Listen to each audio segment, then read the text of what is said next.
Hey yo, balik lagi bersama Khairul Bashar di sini di channel Mazda Mahasiswa Muda. Halo guys, gimana kabar kalian semua? Semoga baik-baik aja ya. Bagi kalian yang masih rebahan atau masih mikirin tugas melulu, jangan khawatir, tetap stay safe dan selalu jaga kesehatan kalian. Oke, kali ini saya akan menceritakan pengalaman saya masuk SNMPTN 2020 di Universitas Diponegoro. Saya mengambil jurusan ilmu hukum. Oke, bagi kalian yang belum dukung channel ini, mari kita dukung channel ini dengan cara like, comment, and subscribe di bawah ini ya. For your information nih, SNMPTN 2020 kali ini membuka kuota sebanyak 20%.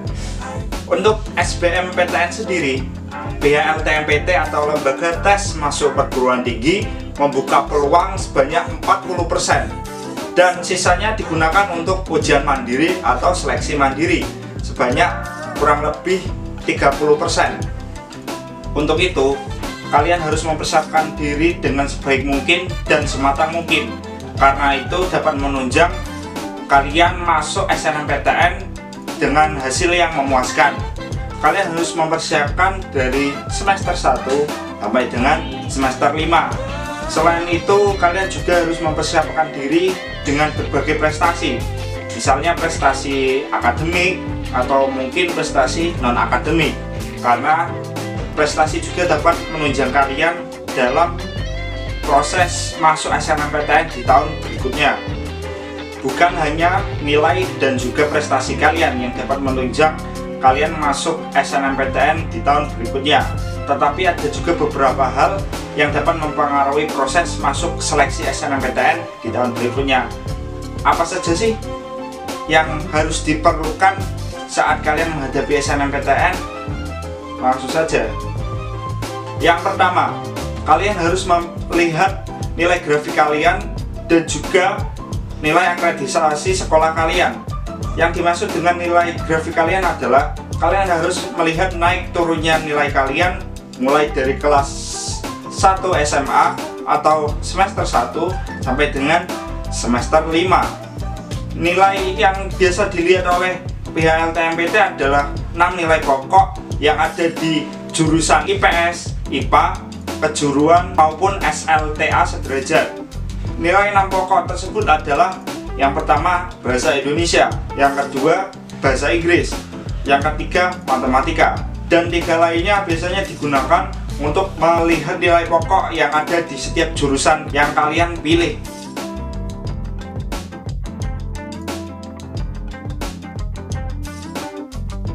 Nah, kemudian untuk yang akreditasi sekolah, yaitu akreditasi sekolah yang memiliki akreditasi A memiliki kuota sebanyak 40% untuk mendaftarkan siswanya ke SNMPTN di tahun-tahun berikutnya.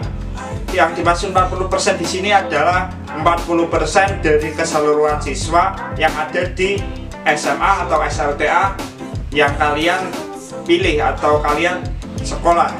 Untuk akreditasi B memiliki kuota sebanyak 25%, dan untuk kalian yang sekolah di akreditasi C, kalian memiliki kuota sebanyak 10% atau 15% kalau tidak salah. Tapi jangan khawatir, kalian pasti akan diberi kuota untuk bisa masuk ke perguruan tinggi, karena proses akreditasi tersebut hanya di lingkup sekolah kalian, bukan keseluruhan proses SNMPTN di tahun-tahun sebelumnya atau tahun berikutnya. Tapi jangan khawatir, karena akreditasi tersebut hanya diperuntukkan untuk sekolah-sekolah kalian ataupun proses seleksi secara internal bagi kalian yang mampu ataupun layak menjadi peserta SNMPTN di tahun-tahun berikutnya. Karena bukan 5% itu digunakan untuk SNMPTN, tetapi 5% itu digunakan untuk proses seleksi secara internal di sekolah kalian. Yang kedua, kalian harus mengenali persaingan kalian dalam lingkup internal atau dalam sekolah kalian maupun lingkup eksternal dalam keseluruhan, yaitu animo pendaftar SNMPTN di tahun kalian. Kalian harus pintar-pintar mencari informasi di PK maupun guru-guru kalian ataupun teman kalian sendiri, karena informasi tersebut sangat berguna bagi kalian untuk mendaftar ataupun memilih jurusan yang ingin dimasuki pada perguruan tinggi negeri yang kalian inginkan tentunya. Jangan sampai kalian berkompetisi dengan teman kalian sendiri, karena hal tersebut dapat memunculkan kemungkinan 50% kalian lolos SNMPTN di tahun kalian sendiri. Yang ketiga, kalian harus berkomunikasi dengan alumni kalian yang lulus SNMPTN di tahun sebelumnya, dan juga kalian harus melihat animo pendaftar SNMPTN di tahun sebelumnya di website resmi yang ada di perguruan tinggi negeri yang kalian inginkan tentunya di seluruh Indonesia ini. Untuk websitenya sudah kami cantumkan di kolom deskripsi di bawah ini. Untuk animo pendaftar sendiri biasanya dicantumkan di website resmi PTN untuk kalian bisa melihat perbandingan di setiap tahunnya berapa sih pendaftar yang menginginkan jurusan yang kalian inginkan di tahun sebelumnya, sehingga kalian dapat melihat animo pendaftar ataupun persaingan secara terbuka bahwa kalian layak masuk SNMPTN di perguruan tinggi tersebut. Untuk animo pendaftaran sendiri itu ditentukan oleh prodi yang kalian pilih. Biasanya prodi yang memiliki akreditasi A atau prodi yang memiliki peluang kerja yang bagus biasanya memiliki keketatan yang cukup lumayan susah untuk masuk ke prodi tersebut.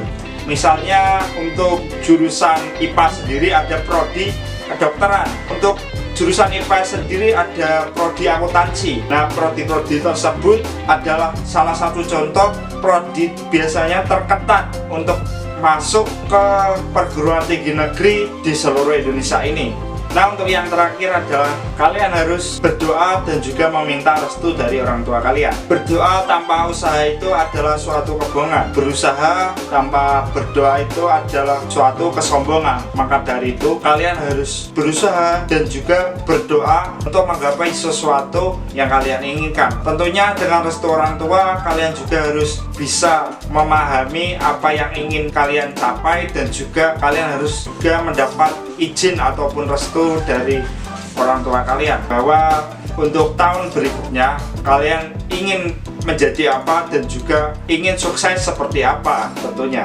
By the way nih guys, aku merupakan lulusan dari SMA Negeri 1 Kendal. Semasa SMA aku memilih jurusan Ilmu Pengetahuan Sosial sebagai jurusan semasa aku sekolah di SMA tersebut. Tak heran kalau aku memilih jurusan Ilmu Hukum sebagai jurusan di perguruan tinggi negeri Universitas Diponegoro, karena selain aku suka bicara, aku memiliki prestasi yaitu debat agama Islam. Oke guys, mungkin itu saja yang dapat saya sampaikan.